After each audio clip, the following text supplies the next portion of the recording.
Good evening, everyone. It's really lovely to see everyone in this outdoor space. It's feeling very festive. Thank you for coming. For those of you who don't know, I'm Miss Davis. I'm the Dean of the college. I hope your first seminars went well last night. And I want to give a special welcome to the freshmen who we're just really glad that you're joining us. Yes.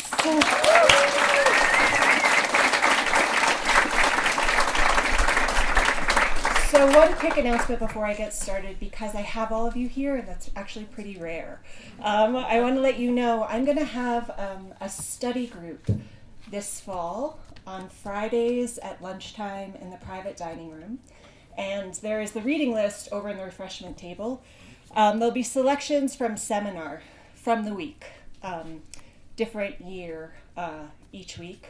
And it gives us an opportunity to slow down a small passage from the seminar reading. Small, not so small. The very first one is the novel of impertinent curiosity from Don Quixote. So that's next Friday, a week from today, noon in the private dining room. All students are invited to all sessions. So if you are a sophomore and you want to read that portion of Don Quixote and join us, or a freshman or a senior, revisit it, you are welcome. The lecture is entitled A Timely, Untimely Education. The idea for this lecture arose last summer in Rome while I was teaching St. John's students at RILA, the Roman Institute for the Liberal Arts. My class read Nietzsche's essay on the advantage and disadvantage of history for life toward the end of our time there. In addition to meeting for morning seminars, as a group we had spent the weeks of late June and July visiting churches and museums, wandering the cobblestone streets, taking in the special way the light hits the yellows, rusts, and reds of the old buildings. That light is reminiscent of the sun pouring through the canyons of the Southwest. But in Rome, it seems to point beyond nature, to the magnificent story of human lives that have played out in those streets. These stories still whisper from the open shutters and old shops, from cafe tables and cool church interiors, from ancient structures and exquisite works of art. It was late July, over 100 degrees outside, and our second Nietzsche seminar. We sat in an unair-conditioned little classroom on the second floor of the Collegio Romano. A soul fan hummed in the corner. What, I began by asking, does Nietzsche mean by calling modern men graybeards? What is the problem he is identifying with modern man and what he calls the excess of history? The fan hummed. The lilt of Italian floated up from the street below. It was early and we were tired. I pressed on. Let's read the passage on page 98. One student began, quote, "We modern men race through art galleries. We feel one thing produces a different effect from another, no longer very much surprised by anything, finally to be pleased with everything. That is then, no doubt, called the historical sense, historical culture. Notice the modern student of history.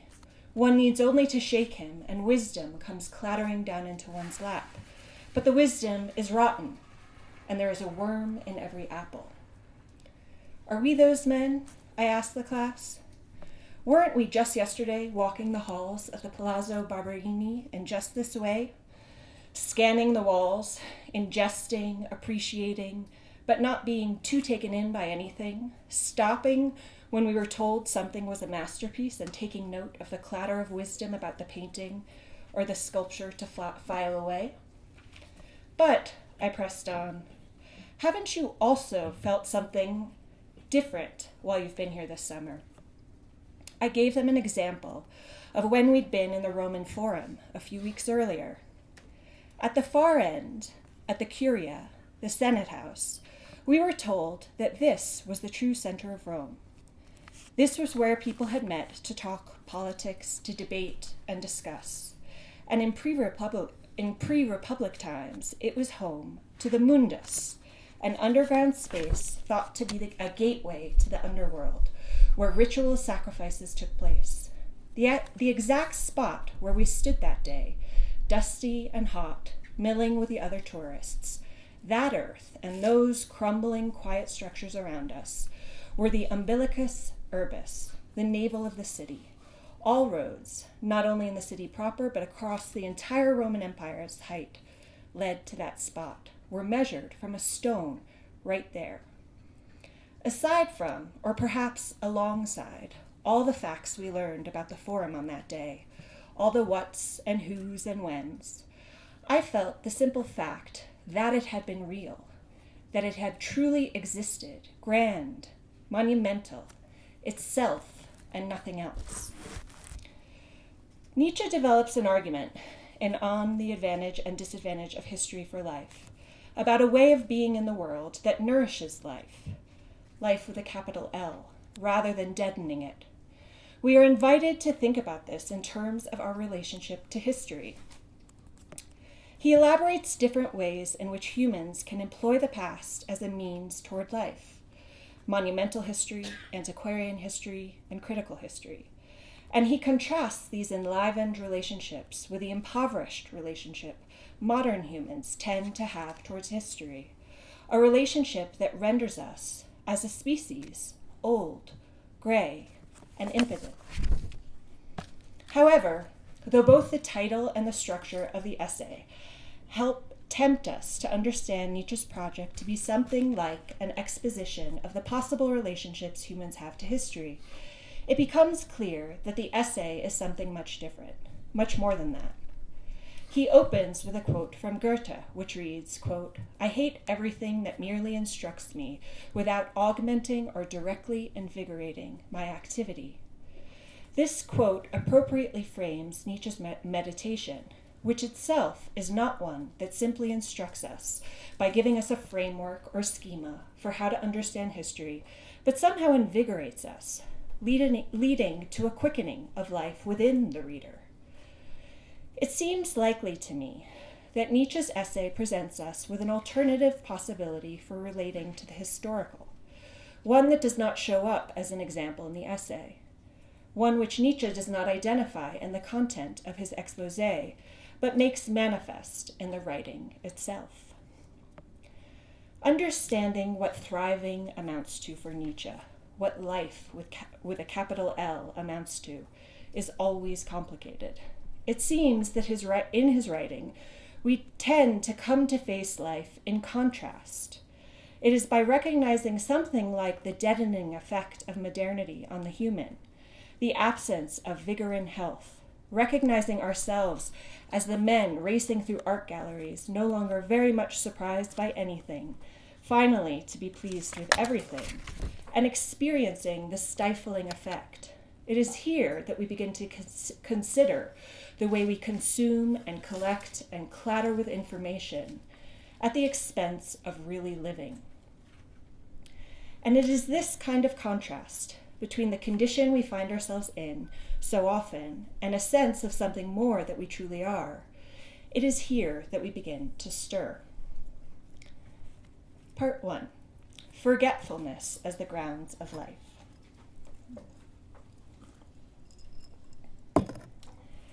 I want to begin with a claim Nietzsche makes in the first part of the essay, a claim that is provocative and frames the whole argument, but in my experience doing seminars on this text can get passed over quickly as he turns to the intricacies of the different types of history.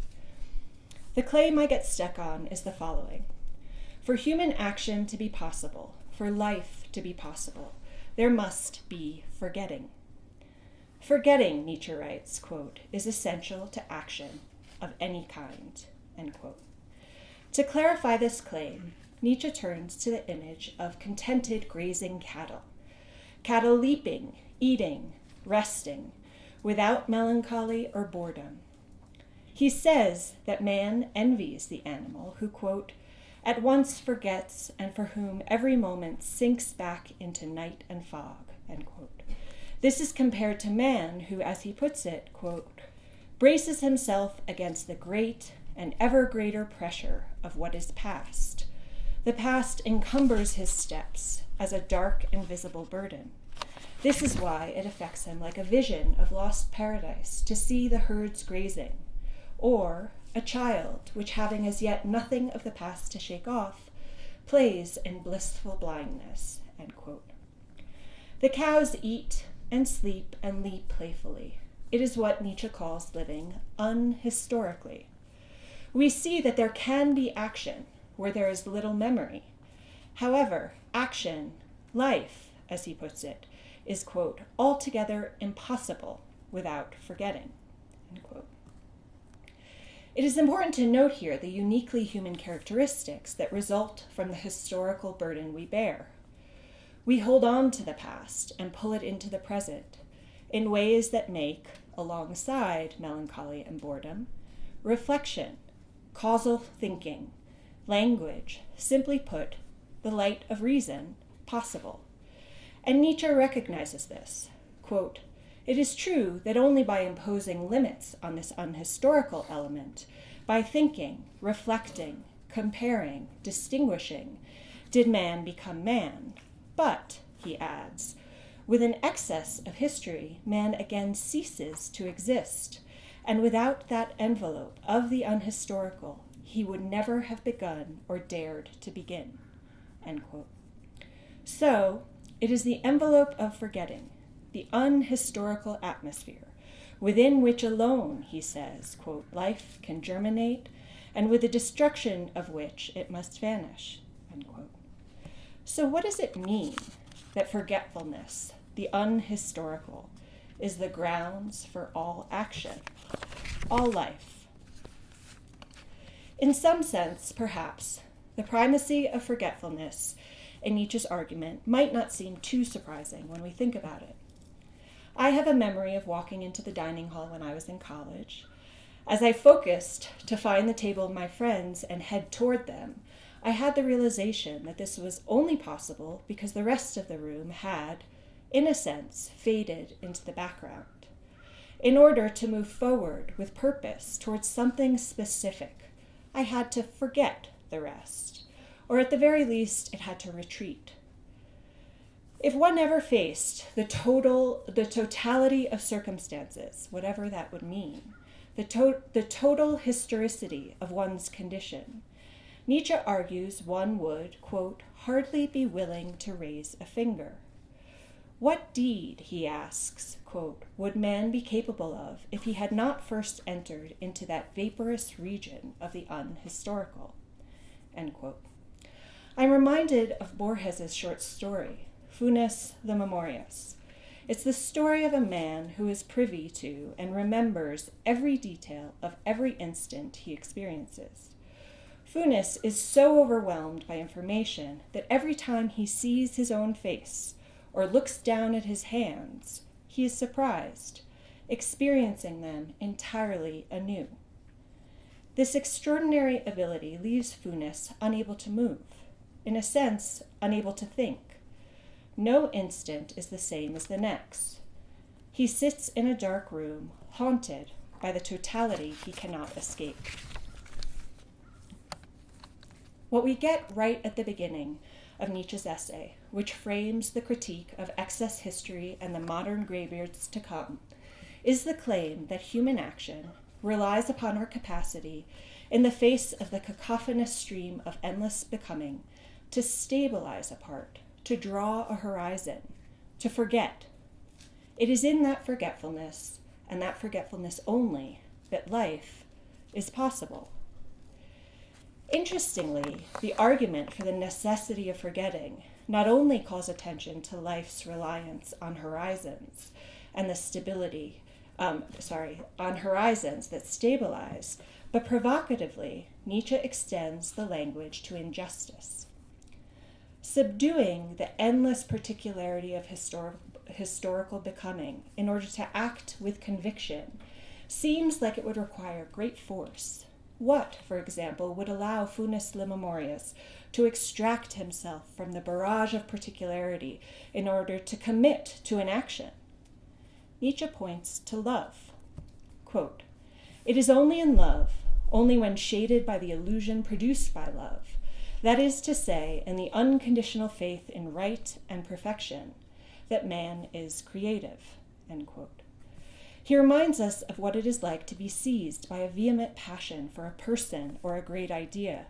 And he again quotes Goethe, who says, quote, "He who acts is always without knowledge. He forgets most things so as to do only one thing.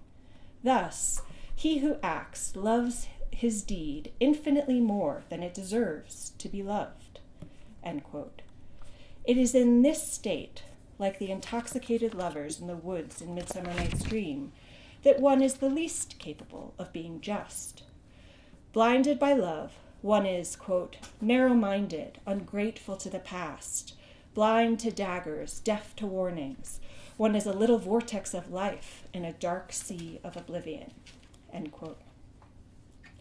But this condition is the source, Nietzsche says, not only of unjust, but of every just deed too. Quote, "No painter will paint, no general achieve his victory, no people attain its freedom, without first having desired and striven for it in an unhistorical condition such as that described," end quote. What a horizon encloses is necessarily partial. This is what a horizon is, a line dividing the bright and discernible from that which lies beyond.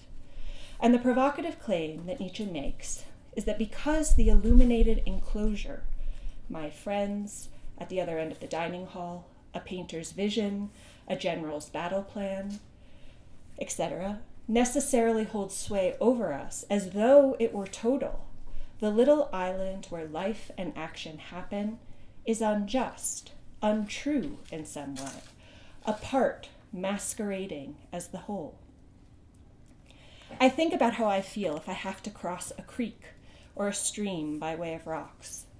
I stand on the bank surveying my options, deciding on a path, considering which rocks might be wobbly, which secure, although of course I can't know for sure in advance.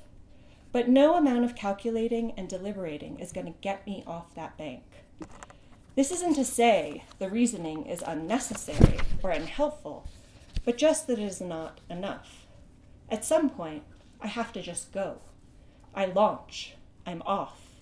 I hear Virginia Woolf's Clarissa Dalloway here. What a lark. What a plunge. For Nietzsche, it is a passionate, overzealous love for my own possibility in that moment, my loving my deed infinitely more than it deserves to be loved, as Goethe put it, that allows me to, as my son would say, send it.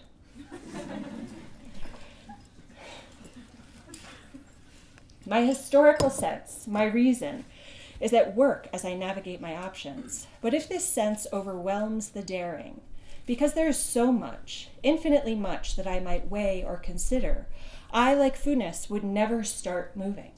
Such a plunge is necessarily untruthful, as it asserts grounds and confidence that in some way I don't fully have the right to. But it is also stunningly and uniquely generative, as it cracks open a realm where the possibility of action, purpose, and life, capital L, exist. Part 2, history that serves life. If it is the forgetting, the unhistorical atmosphere, within which alone, quote, life can germinate and with the destruction of which it must vanish, end quote, Nietzsche takes the role of this unhistorical sense to be diminished and misunderstood in modern life, in our lives. The diminishing of the unhistorical and the excess of the historical, the turning away from daring and toward facticity, has, from his point of view, hobbled the human being, alienated us from our true nature and our capacity to thrive and be happy. He gives us an example of a man dwelling in the Alps who is strong and vigorous, full of health and life. The Alps dweller has little education. His historical sense and knowledge base are limited. But despite what Nietzsche calls his injustice and error in judgment, the man is, quote, in superlative health and vigor, a joy to all who see him.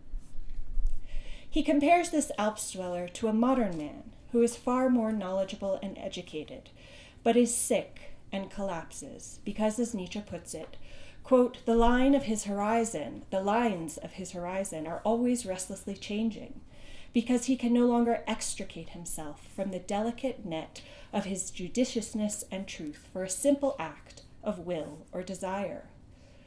The modern man calculates obsessively on the riverbank, hesitant to leap. He acts with reluctance, unable to extricate himself from the endless conditions he feels he ought to consider. Always sensing that he is falling short, he is unable to joyfully embark upon his action, to fully embrace his life. To better understand Nietzsche's worry about the modern graybeard, it is useful to consider the examples he gives of species of history he argues do serve life. In these types of history, man's relationship to the past arises not out of a desire to objectively chronicle events, but from the demands of life. He begins with what he calls monumental history. A person of action, Nietzsche suggests, is vexed at, for example, quote, the sight of tourists clamoring about on the pyramids of the great eras of the past. The person of action does not wish to encounter the idler who, hungry for distraction or excitement, prowls around as though among pictures in a gallery. Such a person can avoid despair at being in a world of idlers by turning their gaze backwards. By encountering historical figures, deeds, and monuments that bear witness to the greatness of humans, the person of action is given hope and inspiration, given role models. If greatness was possible once, monumental history suggests to the person of action, it may be possible again. Nietzsche points to the Renaissance as an example. Quote, Supposing someone today believed that it would require no more than 100 men, educated and actively working in a new spirit, to do away with the bogus form of culture which has become the fashion, how greatly it would strengthen him to realize that the culture of the Renaissance was raised on the shoulders of just such a band of 100 men. It is possible, monumental history announces, and the human heart soars, hopeful, enlivened. Nietzsche notes that monumental history's capacity to invigorate depends on its sacrificing a certain degree of fidelity to a strict causal account. Finding beauty, greatness, and inspiration in humans of the past relies on this history attending to aspects of life that transcend particular circumstances, that reveal the universal and eternal potentiality of human beings. And this means that individual idiosyncrasies and circumstantial details are often muted. On the one hand, this is not of great consequence because factual accuracy is not monumental history's purpose, but it is also a danger of this type of history. Nietzsche suggests that if historical figures become caricatures, overly generalized, lacking all accuracy and particularity, monumental history risks becoming distorted, becoming a kind of mythic fiction. In such instances, the historical events can have something strange and unnatural about them, and can turn courage and inspiration into foolhardiness and fanaticism. The historical sense is a necessary check on this extreme. As Nietzsche puts it, quote, the unhistorical and the historical are necessary in equal measure, end quote. But at its best, the monumental can inspire us toward consequential action, to see beyond our time, to believe in ourselves. Antiquarian history, the second type of history that serves life, which Nietzsche mentions, arises out of the desire to preserve the conditions of one's own existence for future generations. In this relation to the past, a person looks back to where they came from with love, loyalty, and gratitude. Antiquarian history is grounded in a kind of piety in which one gives thanks for their existence. Quote, the history of his city becomes for him the history of himself. He reads its walls, its rules and regulations, its holidays, like an illuminated diary of his youth. And in all this he finds again himself. With the aid of this we, he looks beyond his own individual transitory existence.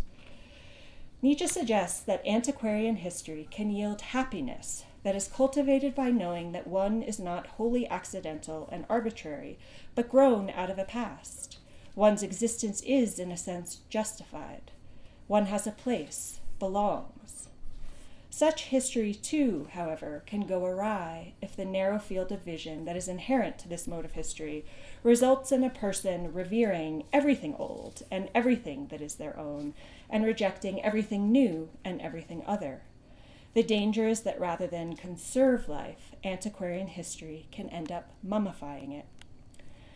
The narrow commitment to one's own can look like obstinacy and ignorance, but at its best, Nietzsche argues, the sense of veneration can, quote, spread a simple feeling of pleasure and contentment with one's homeland and customs, restraining people from roving abroad in search of something they think more worth having and engaging in battles for it.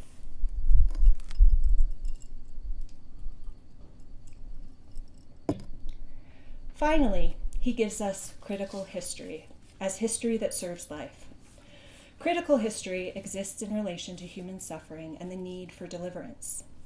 Man must be able at times to critique and judge his own past to enable him to live. Quote, this he achieves by dragging it to the bar of judgment, interrogating it, and finally condemning it, end quote. For Nietzsche, every past, because it arises as a part masquerading as the whole, is unjust and ultimately worthy of being condemned. While this is always true about human things, sometimes, Nietzsche says, life demands a temporary suspension of forgetting. So quite how unjust something is, a privilege, a caste, a dynasty, can become visible, and it can become clear how greatly it deserves to perish. In the best case, taking a knife to one's roots can lead us to implant new habits, new instincts. There is, however, as with the other forms of history, a danger here that the extreme version of critical history may degrade rather than enhance life. If the risk of antiquarian history is revering everything that is one's own and rejecting everything new or other, the risk of critical history seems to be condemning everything that is one's own, rejecting it as if one could liberate oneself fully from the injustice of one's own past. All humans are the outcome of earlier generations, and this means also the outcome of the aberrations, passions, errors, and crimes of those generations. As Nietzsche puts it, quote, it is not possible to wholly free oneself from this chain. If we condemn these aberrations and regard ourselves free of them, this does not alter the fact that we originate in them. He suggests that, with critical history, we risk giving ourselves, quote, the past in which we would have liked to originate, in opposition to that which we did originate, end quote. It is difficult, maybe impossible, for us, graybeards that we are, to conceive of the purpose of history as anything other than giving objective account of the facts, filling in the timeline accurately. But monumental, antiquarian, and critical history reveal alternatives. For Nietzsche, pursuing facticity as such is not the only possible relation humans have to the past. In fact, he argues, it is the most problematic. It is an approach that only arises when history becomes a science. Unlike the other species of history he considers, history as a science is not, Nietzsche argues, driven by the demands of life. It seeks objectivity, pure self-subsistent knowledge. It defines and prides itself on neutrality. History as a science sees the unhistorical as a hostile force. It, quote, hates forgetting, for forgetting is the death of knowledge. It seeks to abolish all limitations of horizon and launch mankind upon infinite and unbounded sea of light, whose light is knowledge of all becoming, end quote. There is a tragic inversion here for Nietzsche. Modern man abandons love, daring, the plunge, in the name of objective knowledge. Modern man identifies illusion the source of the island where life can happen, as his greatest enemy. He comes to see the unilluminated that lies beyond the horizon line as a challenge in need of resolution, of illumination. He calculates obsessively on the riverbank, striving to fill in all the blind spots, an impossible task that paralyzes him, rendering him forever dissatisfied and insecure. The engine of life, loving infinitely more than one deserves to love, is not only muted, but in principle, rejected. But also, and this is perhaps more complicated, modern man is unable to see the true source of his dissatisfaction. He misunderstands his own scientific will to truth. For Nietzsche, the modern graybeard, stuck on the riverbank, misunderstands when he thinks that the rendering of the factual, the historical, is the only reliable foundation for our understanding of the world. It turns out that human intelligence is only striving to fill in blind spots because there is always a more primary encounter with the world, an encounter with partiality itself, with the limitedness of our horizons, with our own ignorance. The historical will to truth that is responsible for producing scientific neutrality is fueled by an encounter that itself can never be explained by that neutrality. We strive to know, not because we are neutral processors of information. We strive to know because we are lovers of life. In our devotion to the excess historical sense, we reject partiality, we reject forgetfulness and the plunge in principle. By insisting that forgetfulness is the antithesis of knowledge and truth, that which allows for the very possibility of knowing anything at all is effectively hidden. The excess historical sense denies the grounds of its own possibility. It is in this respect that the will to truth becomes dishonest, and modern man becomes restlessly divided against himself. Part 3. Honesty, Education, and the Quickening.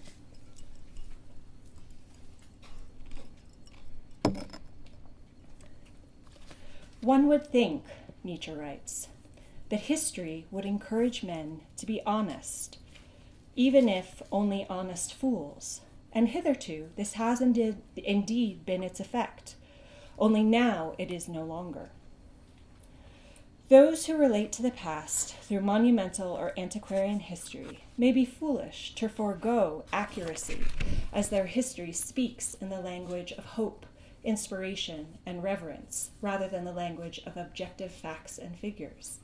There may be something foolish about my launching myself into action to cross the stream, a foolishness that reveals itself when I end up knee-high in water. But while foolish, the suggestion seems to be that there is something honest here. We might ask, but isn't it dishonest when I ignore my own ignorance, my lack of knowledge, and simply plunge? But here I would pause. The quickening of my heart, the way my boldness invigorates me, my love affair with my own way, does not exactly leave my ignorance behind. In some way, it is precisely because I know that I don't have a total grasp on the situation, and that I launch nonetheless, that I feel invigorated, life surging through me. This nonetheless may mark human action, which, unlike the herd animal, is unhistorical in one sense, but is never fully unhistorical. That there is more to any circumstance than one can get one's head around is always present for the human being, which is what makes action, all action, a kind of daring. I can't know the totality of my circumstances, but nonetheless I act. In that sense, although foolish, the very feeling of life that rises up within me bears witness to a kind of honesty I have about my own partiality. Foolish in regards to the truth, lowercase t, of the situation as it regards its facticity. Honest in regards to the truth, capital T, of the situation in terms of its inevitable partiality. Here we might ask, as Nietzsche goes on to do in the essay, about the role the nonetheless has, not only in our action, but in our thinking. What does it look like to be on the streambed of one's own thought, sensing a path across to a new landing, but not quite sure of which stones are steady and reliable, not quite sure whether one will make it or end up soaking wet? Nietzsche considers what would happen if an ancient Greek found himself transported to modern times. During the period of their greatest strength, Nietzsche argues, the Greeks, quote, kept a tenacious hold on their unhistorical sense. The modern man, he says, would likely consider them uncultured, but in fact it is we moderns who have nothing whatever of our own. Only by replenishing and cramming ourselves with the ages, customs, arts, philosophies, religions, discoveries of others do we become anything worthy of notice, that is to say, walking encyclopedias, end quote. History as a science prides itself on its neutrality. Knowledge is the acquisition of facts which are the same for everyone. Education, therefore, in such a time, is about the collection of these neutral facts. It is these facts and these facts alone that are thought to adequately justify one's action and commitments. It is in this respect that Nietzsche says, quote, modern man drags around with him a huge quantity of indigestible stones of knowledge, which then, as in the fairy tale, can sometimes be heard rumbling about inside him, end quote. One is reminded of Casaubon in George Eliot's Middlemarch, a worn-out man whose tedious study stands in contrast to the freshness and vigor of his young wife's mind. As Eliot puts it, quote, such a capacity of thought and feeling as had ever been stimulated in him by the general life of mankind had long shrunk to a sort of dried preparation, a lifeless embalming of knowledge, end quote. For Nietzsche, education in a time of excess history condemns man to old age, graybeardedness, because the principled rejection of the plunge makes it impossible for him to truly tread new ground. Quote, historical culture is indeed a kind of inborn gray-hairedness, and those who bear its mark from childhood must instinctively believe in the old age of mankind. Knowledge has not been able to soar aloft. A profound sense of hopelessness remains and has assumed that historical coloring with which all higher education and culture is now saddened and darkened, inimical to all new planting, bold experimentation, free aspiration. It resists all flight into the unknown because it loves and hopes for nothing there, end quote. Not only is he unable to tread new ground, the graybeard of modernity lives with a kind of principled impotence that alienates him from himself. His insistence that his actions arise solely from the grounds of facticity rather than the force of life leaves him unable to commit himself fully to anything, because, as we have seen, there will always be a blind spot.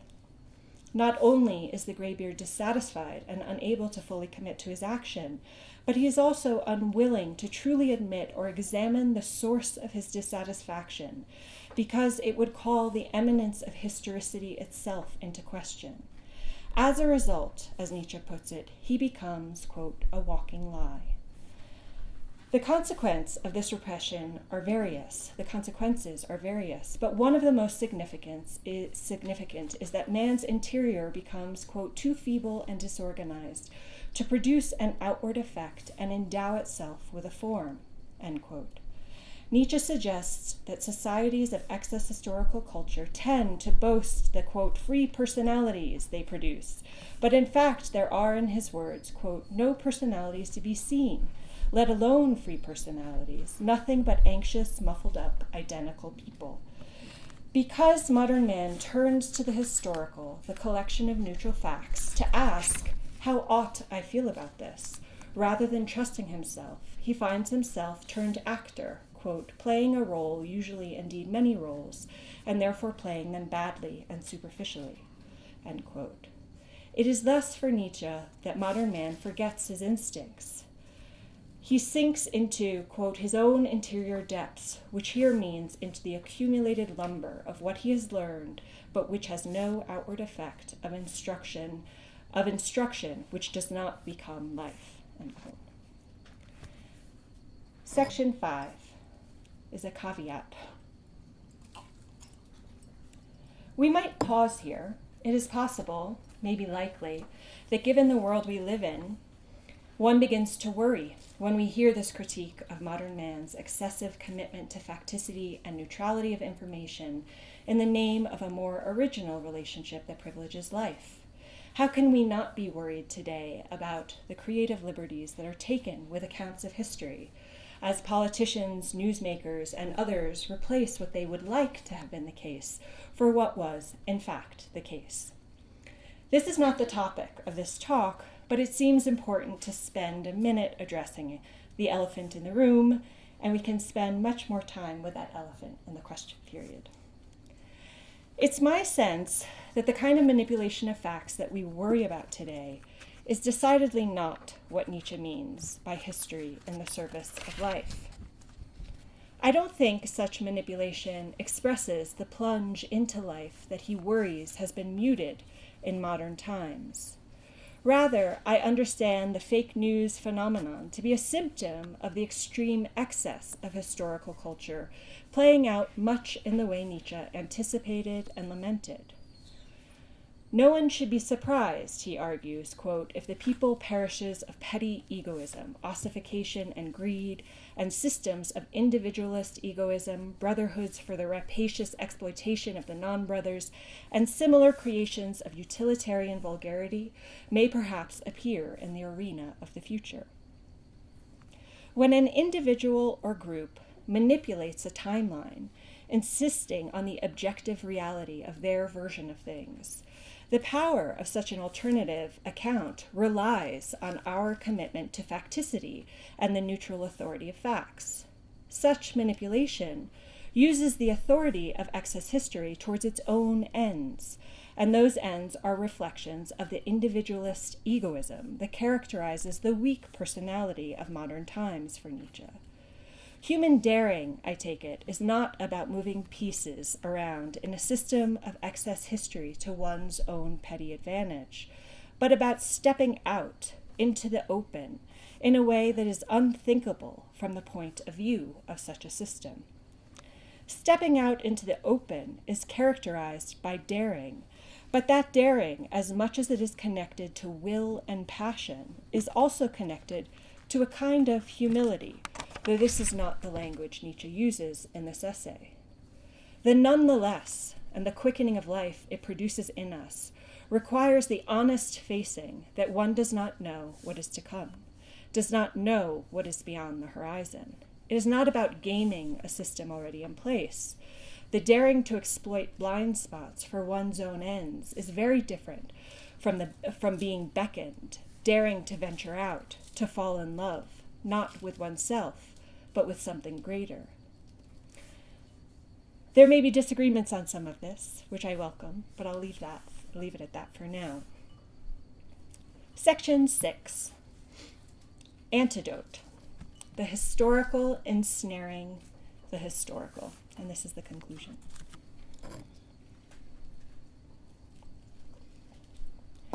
As I have suggested, one of Nietzsche's main worries about the graybeards of modernity is that, quote, knowledge consumed for the greater part without hunger for it, or even counter to one's needs, now no longer acts as an agent for transforming the outside world, but remains concealed within a chaotic inner world, which modern man describes with a curious pride, end quote. He focuses on an antithesis that has arisen between one's inner world of thought and the outer world of action, between content and form, as he puts it. Nietzsche's suggestion is not, I don't think, that we should forego the inner world of thought, reason, and education, ultimately truth, in the name of a life of action, as we commonly understand that word. I don't take him to be anti-reason or anti-education. Rather, he is concerned with reconciling a breach between the inner and the outer that has caused us to think in those very terms. Education, up on the hill, cultivation of the intellect on the one hand, and action, passion, the plunge, life on the other. The goal for the modern man, he suggests, must be to, quote, organize the chaos within him by thinking back to his real needs. His honesty, the strength and truthfulness of his character, must at some time or other rebel against a state of things in which he only repeats what he has heard, learns what is already known, imitates what already exists, end quote. The inner, knowledge, thinking, understanding, must be reunited with the augmentation and invigoration of life.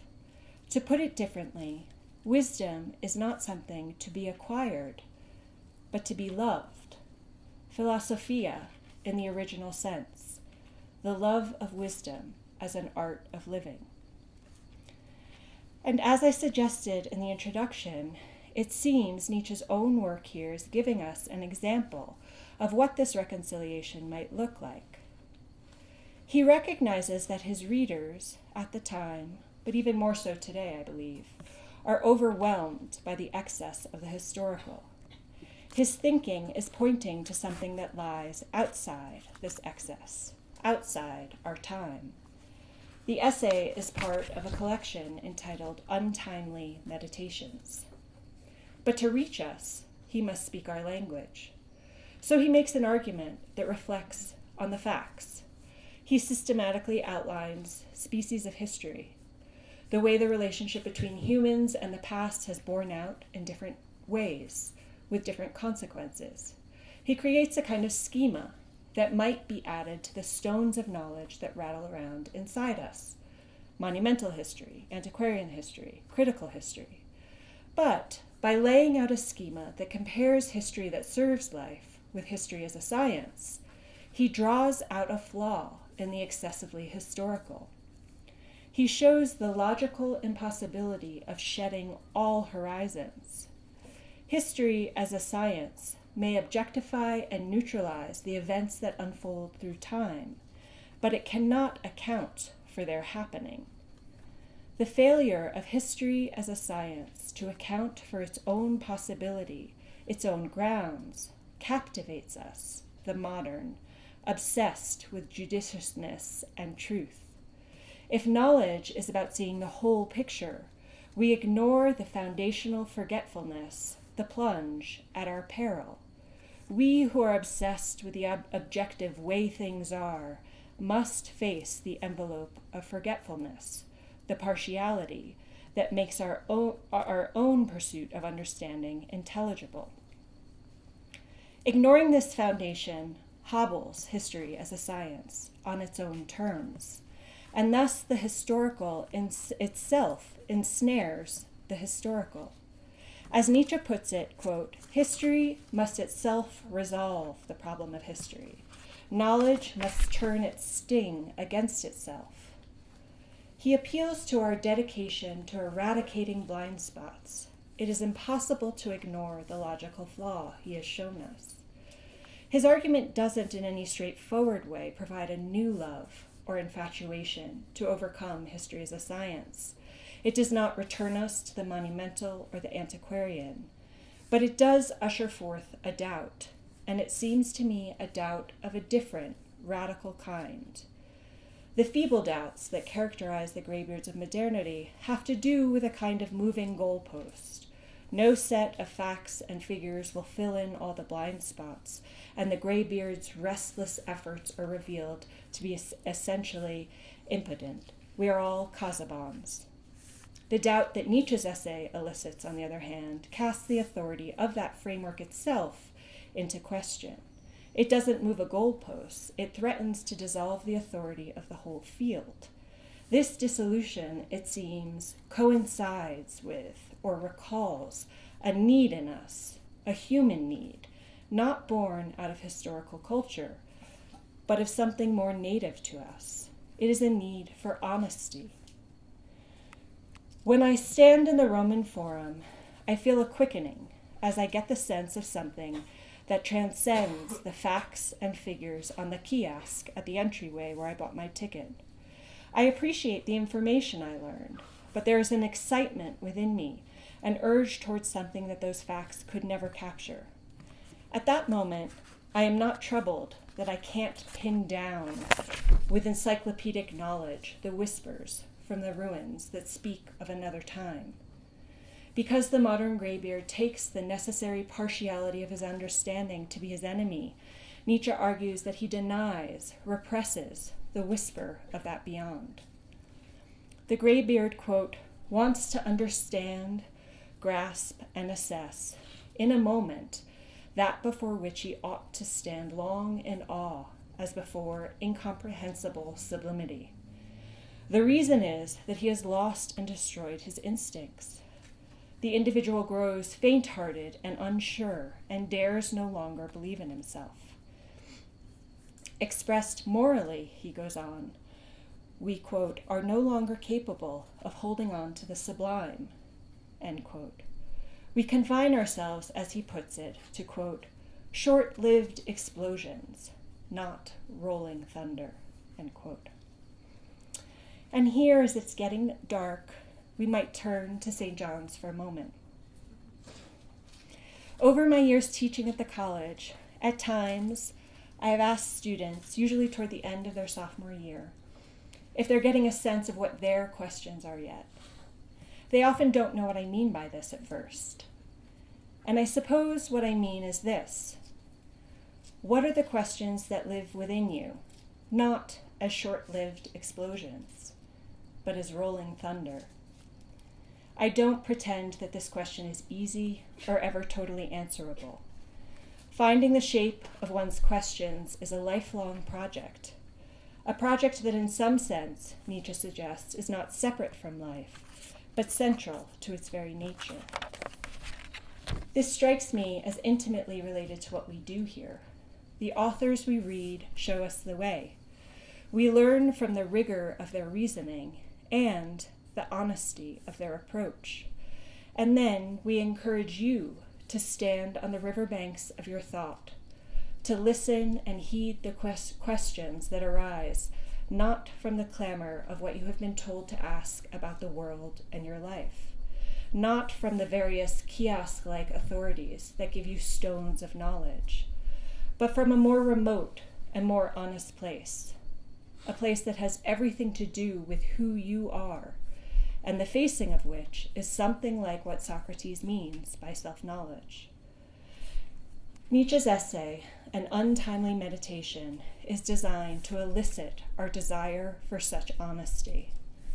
It, like the Roman Forum, calls to us. We live in a time that has cleaved apart truth and life, knowledge and love, information and the plunge. Our job is to put them back together. Welcome back to St. John's.